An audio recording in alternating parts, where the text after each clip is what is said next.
So good to have you join us today. Hello and welcome to Business Daily. I'm Lee Ji-yoon in Seoul. We have a lot lined up for you today, so let's get started with the day's highlights. The number of college students here in Korea struggling to pay back student loans is surging amid rising youth unemployment. How much of an impact will the latest developments surrounding North Korea and the jointly run Kaesong Industrial Complex have on the South Korean economy? We talked to an expert about this. But first, in a bid to kickstart the country's dull recovery momentum, Korea has laid out a set of new measures to prop up the economy, this time through investment. The government aims to foster new growth engines in the service sector while cutting red tape to breathe life into a number of key projects. Our Hwang Jae has more. Uber, Airbnb, and TaskRabbit. These are just three examples of the so-called sharing economy that's much larger than some might think. Hundreds of millions of people worldwide are now paid for the work they do within these systems, whether that's by driving an Uber cab or doing small jobs for others through websites like TaskRabbit. The global market size has jumped over 10 times in a 4-year period. And to foster this industry, Korea is all geared up to strip back regulations. During a meeting to promote investment led by President Park Geun-hye on Wednesday, the government pledged to cut red tape in not just the sharing economy sector, but also in sports, healthcare, and education, some new service industries that are seen as hopeful candidates for the country's next growth engine. The government also plans to rev up the agriculture sector by supporting farmers to come up with premium fresh produce so they can take advantage of the free trade deal with China and export their goods to the world's second largest market. On top of that, by immediately pushing ahead with investment projects currently stalled due to regulations, the government expects to see a lift of around $5 billion in investment. All this comes as Korea struggles with local companies that have been losing their appetite for aggressive investment in times of slowing global demand. With exports plunging by the biggest margin last month in nearly 6.5 years, and the outlook for all of this year not looking so bright either, job creation is dulling. The youth unemployment rate hit its highest level in 7 months in January, hitting 9.5%, inching up 0.3 percentage points from the same month a year ago. The overall jobless rate was at 3.7%. So while growth last year mainly came from domestic demand on the back of measures promoting consumption, the government this time hopes to get the corporate sector moving again with the new package that it projects will shake loose up to $40 billion worth of investment. Hwang Jae, Business Daily.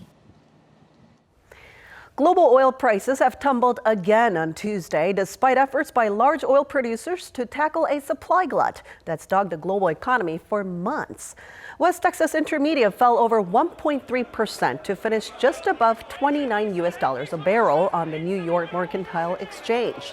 This came despite the world's two largest oil producers, Saudi Arabia and Russia, agreeing to freeze output at January levels in a meeting in Doha.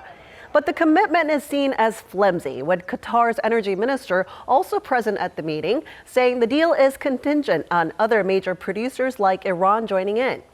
Market watchers believe Tehran is unlikely to support the January cap, as it will look to secure its share in the market after international sanctions were lifted on its oil exports just last month.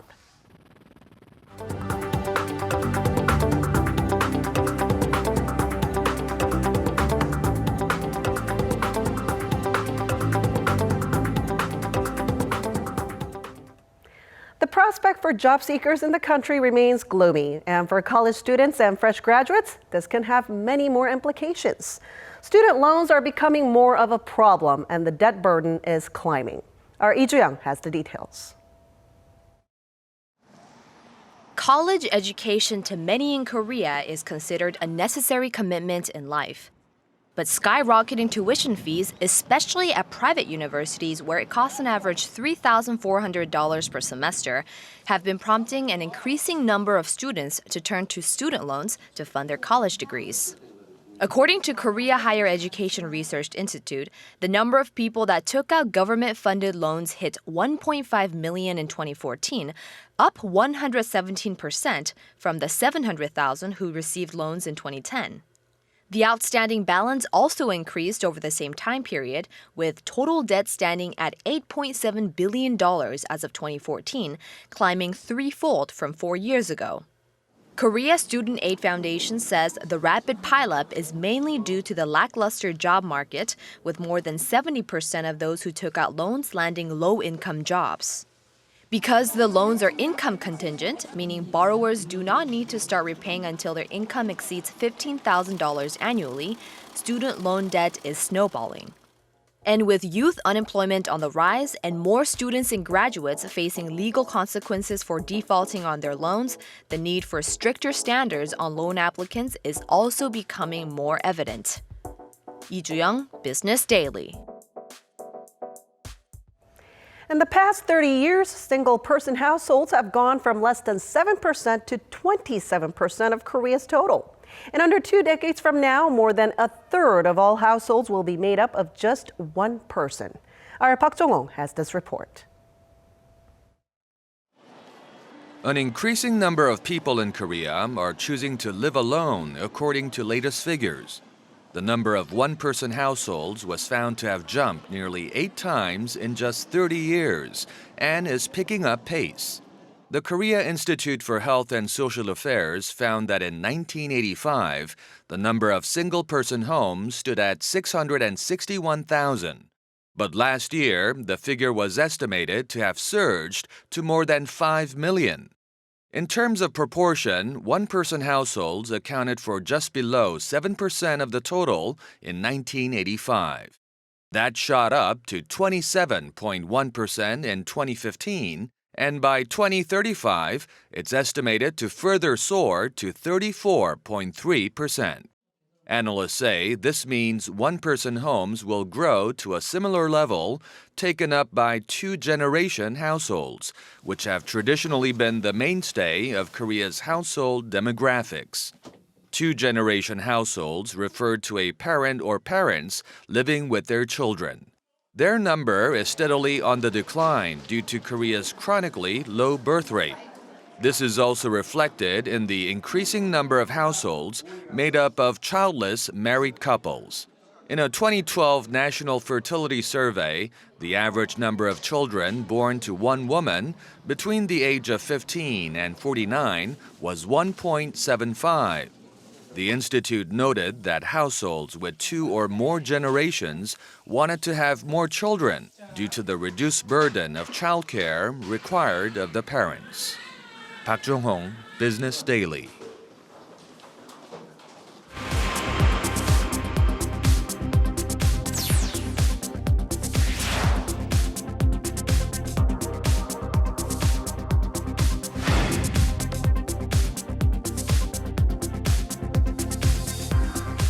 Addressing the National Assembly yesterday, President Park Geun-hye warned North Korea of a collapse if it doesn't do away with its nuclear development program, as she defended the government's decision to close the jointly run Kaesong Industrial Complex.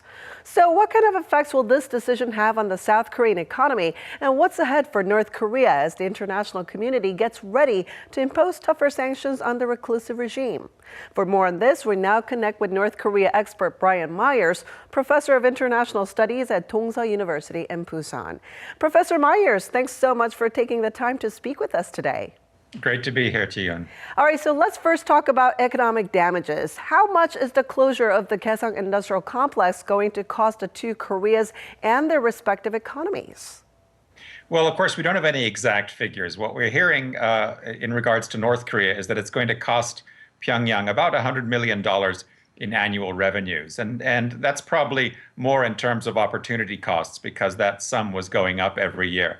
Now, it's probably going to cost the South Korean players involved, in other words, the insurers, the companies themselves, the South Korean government, a total of perhaps a few $1 billion. And that's, of course, keeping in account the enormous cost of setting up the KIC in the first place. But you need to keep in mind here the enormous difference between the sizes of the two respective economies. The North Korean economy is only about 2% as big as South Korea's. So the pain is really going to be felt much more in North Korea, which is already losing money because exports to China are declining, the price of commodities is declining, and so on. I think it'll also be a devastating blow to that whole Kaesong region. You're talking really hundreds of thousands of families which are dependent on that source of income. All right, but this isn't the first time that the complex suspended operations. It was shut down back in 2013 after North Korea's nuclear test. So considering the current economic, diplomatic, and security situation, how does this latest closure compare to back in 2013? Well, it's kind of ironic, really, because this complex was set up in order to facilitate cooperation and conciliation between the two Koreas. And in fact, it's been used really more often by North Korea as a tool to use against the South. And you're right, in 2013, they did shut down the Kaesong Industrial Complex. And back then, there was great uncertainty about whether it was ever going to open again. Now, this time, it's the South Koreans who are doing the closing, and they've been very clear. President Park was very clear on this. It's not going to open again. Now, had the KIC stayed shut in 2013, the South Korean government would not have been on the hook for so much damages. This time around, it's really perceived, rightly or wrongly, as President Park's initiative. So the government here is going to have to do more to compensate the companies involved and also to justify this decision to the rest of the world. Now, the president also mentioned in her address yesterday that the government has reason to believe that foreign currency that went into Kaesong from the south was being used for the leadership, including for arms development. Office 39 under the Workers' Party is said to be at the helm of all this. So tell us more about this department. Well, first of all, the Unification Ministry kind of shot itself in the foot by claiming that the money was going directly into armament. It then had to backtrack by saying it didn't have any evidence. So I was a little surprised when President Park repeated that claim without relativizing it a little bit. But, this whole discussion about the money trail is a bit silly in my opinion. I mean, Chi-yun, if I give you $1 and I put it in your left pocket and you take $1 out of your right pocket and you buy an orange with it, then I paid for that orange, or I at least helped you pay for the orange. So that Kaesong money ultimately gave the Kim regime more money to spend on missiles. But it may well have gone initially or straight to Office 39 instead. Now, that is indeed Kim Jong-un's personal foreign currency slush fund. The North Korean dictators have maintained this fund since the 1970s. It's a pretty mysterious affair. It's broken up into various bank accounts in China and in Switzerland. And that's where all the money goes also from illicit operations like drug running and counterfeiting, weapon sales, and things like that. We're talking about $1 billion a year here. So the KIC money is about 10% of that. Now, although much of the talk about sanctions on North Korea now has from Seoul and Washington, it's actually China that holds most of the cards, right? And just yesterday, China said it supports a UN resolution against North Korea's nuclear test and long-range rocket launch this year. So how far do you think Beijing will go in punishing Pyongyang? Well, like a lot of people, I have a certain suspicion that China is playing a bit of a double game here. On the one hand, it voices concern and criticism of Pyongyang, and it even expresses support for additional UN resolutions.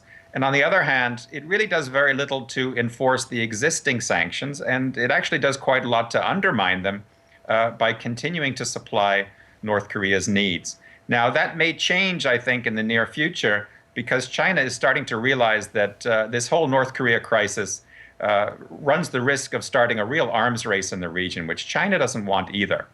But we're going to have to wait and see just how serious China gets with Pyongyang. Now, I think the big problem here is also the damage faced by South Korean businesses that operated in Kaesong due to the latest closure. Perhaps to their relief, though, President Park Geun-hye pledged government support for such businesses. But exactly what kind of support do you think is needed at this time? Well, the indemnity insurance, which many of these companies took out from day one, is going to cover a lot of the costs of the assets that are lost, that are left up there in Kaesong right now, maybe 80 to 90%. But we're hearing that there are quite a few companies that were not properly insured, and the government is probably going to have to jump in and help them out as well.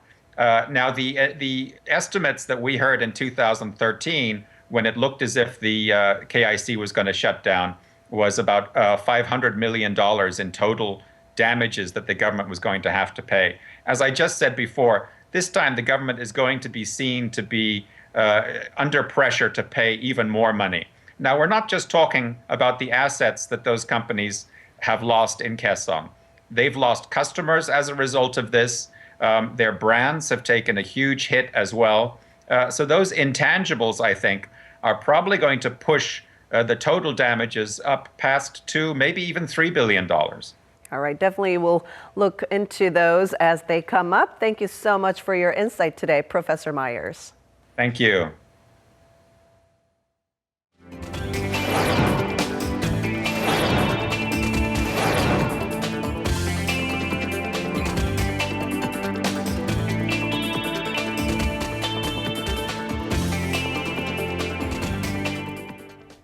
And that wraps it up for today. But we'll be back tomorrow with more at the same time, same place for your Business Daily. So don't forget to check back with us then. Thanks for watching, and goodbye for now.